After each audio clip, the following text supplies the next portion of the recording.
hear from our dealers frequently that as more consumers are moving to the internet as their primary means of gathering information, that their lead volume increases to the point where it's difficult for them to keep up with it.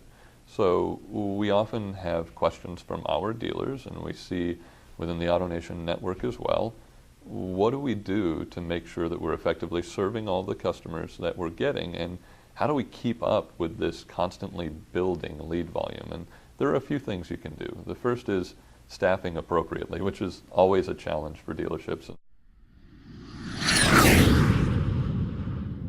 Having enough people so that they each have a manageable amount of leads at any given time. And given seasonality, that may mean that your internet department's a little bit bigger in the summer than it is in the winter, and that you're prepared for those spikes so that everybody's constantly managing the 80 to 100 lead mark.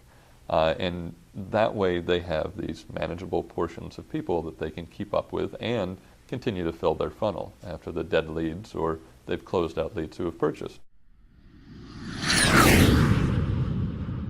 Second is to hold sort of save a lead meetings or weekly or even daily meetings where management gets involved and asks for the leads that are starting to fall through the cracks, the customers who we can't get a hold of, and the ones who may have progressed down the funnel to a point, but we can't get over the ledge to come in.